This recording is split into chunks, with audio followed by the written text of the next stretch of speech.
Hello বন্ধুরা, কেমন আছো? সবাইকে গুড মর্নিং। তো আশা করি তোমরা অনেক ভালো আছো। আমি অনেক অনেক ভালো আছি। সকাল সকাল চলে এসেছি একটু রাস্তার দিকে। তোমাদের একটা দারুণ জিনিস দেখাবো। সেটা কি দেখতে হলে সম্পূর্ণ ভিডিওটা দেখো। তো আমি যাচ্ছি দেখানোর জন্য হাঁটতে হাঁটতে। এই যে প্রায় সন্ধ্যা লেগে যাচ্ছিলো আর কি। এই যে সূর্য অস্ত যাচ্ছে, আর এই যে দেখো গরুগুলো বাড়ি নিয়ে যাচ্ছে। তার মানে বুঝতে পারছো রোদ আর নেই একদমই, ঠান্ডা পড়ে গেছে আবহাওয়াটা। ঠান্ডা মানে রোদ নেই আর কি, সেটা বলতে চাচ্ছি। তো এই যে দেখো কী গাছ এটা বলো তো বন্ধুরা, এটা হলো খেজুর গাছ। এই যে সবুজ হয়ে আছে, যখন পাকবে না পুরো হলুদ হয়ে যাবে, একদম হলুদ পাকবে যখন, তখন দেখাবো, ঠিক আছে? আস্তে আস্তে দেখছি অনেক কলা কেটে রেখেছে, গাড়ি করে নিয়ে যাবে, মাঠ থেকে কেটে ওখানে রেখে দিয়েছে। চলো আমি তোমাদের নিয়ে যাচ্ছি একটা জায়গায়, আমার সাথে চলো বন্ধুরা, চলো চলো চলো। এমন জিনিস দেখবে না, তোমরা কোথায় পাবে এইসব জিনিস? আমরা গ্রামে থাকি তাই আমরা দেখতে পাই। এটা কি গাছ বলো তো বন্ধুরা? এটা আমাদের জমি। তো দেখো এখন ধানটা কেবল মাঝামাঝি অবস্থায় আছে, আর 20-25 দিনের মধ্যে ধানটা কাটা হয়ে যাবে।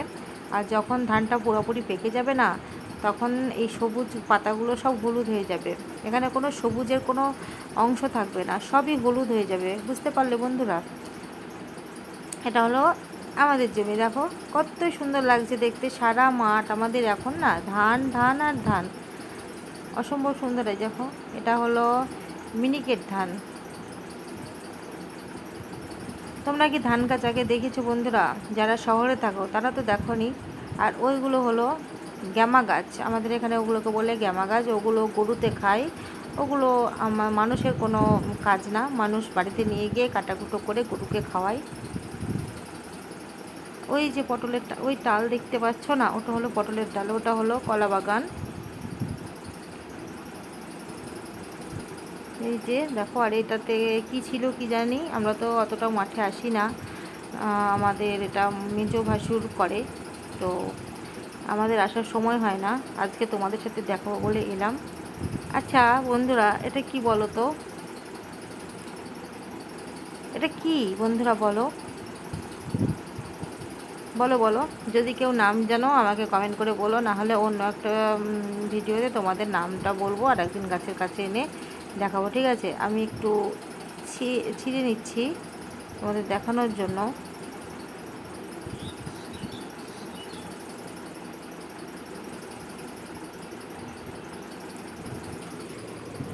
ফল তুললে তুলতেও ইচ্ছে করে, দেখতেও ভালো লাগে, অনেক আছে ভিতরে ভিতরে। তো এটা কি বন্ধুরা? তো আমি এটা রান্না করে খাবো বাড়ি গিয়ে। হয়ে গেল।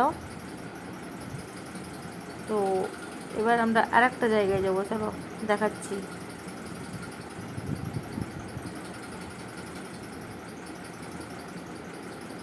হাসির কথা বললে তো হাসি পাবেই। হঠাৎ দেখছি, দেখো দেখো দেখো দেখো বন্ধুরা, কি সমস্যায় পড়লাম রাস্তায় বেরিয়ে, দেখতে পাচ্ছ?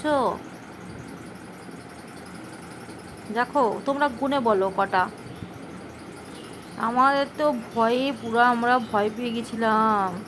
দেখো একটাও যদি কামড় দেয় তাহলে কি অবস্থা হবে, শুধু সেটা ভাবো। কটা আছে তোমরা কি গুনতে পারবে বলো?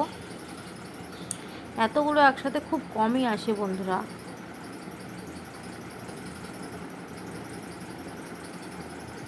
দেখো তোমাদের কি ভয় লাগছে না? আমার তো প্রচুর ভয় লাগছে। হনুমানে যদি কামড়ে দেয় না, কত মানুষদের হনুমানের থেকে ভয় পেয়ে পালাতে গিয়ে পড়ে গিয়ে তাদের আঘাত হয়েছে, তার মানে বলার বাইরে। আমাদের আশেপাশের বাড়িতে এই কতজন ছাদ থেকে হনুমান তাড়াতে গিয়ে পড়ে গেছে, বুকে লেগেছে, মাজায় লেগেছে, অবস্থা খুবই খারাপ। একদিকে হলো নদী, মাঝখানে রাস্তা, আর একদিকে হলো জমি, ধানের জমি। এখন ধানের জমি, যখন যেটা সিজন হয় মাঠ, মোট কথায় মাঠ। এই গাছটার রহস্য তোমরা বলবে, এই গাছটাই বা কী বন্ধুরা? বলো বলো বলো, আমি জানি না কিন্তু। আর এটা হলো পাম ঘর। এই যে এগুলো যন্ত্রপাতি থাকে পাম ঘরে। আর এই যে দেখো দেখো নিচে, ওই দেখো ওটা কি তোমরা বলো? তোমরা বলবে, ঠিক আছে? আমি অত কিছু জানি না এইসব ব্যাপারে, গ্রামে থাকি ঠিক আছে, কিন্তু এই চাষাবাদের ব্যাপারে আমার কোনো অভিজ্ঞতা নেই। ওই যে ওটাও ঘর, এইগুলোর জন্য ওই ঘরটা বানানো আছে আর কি। ওই ঘরের মধ্যে অনেক জিনিসপত্র আছে। দেখতে পাচ্ছ ধান গাছগুলো কীরকম লাগছে বন্ধুরা? ওই দেখো, এই পাশে ওই পাশে সব দেখেছো ধান আর ধান। ভিডিওটি ভালো লাগলে লাইক কমেন্ট শেয়ার করো।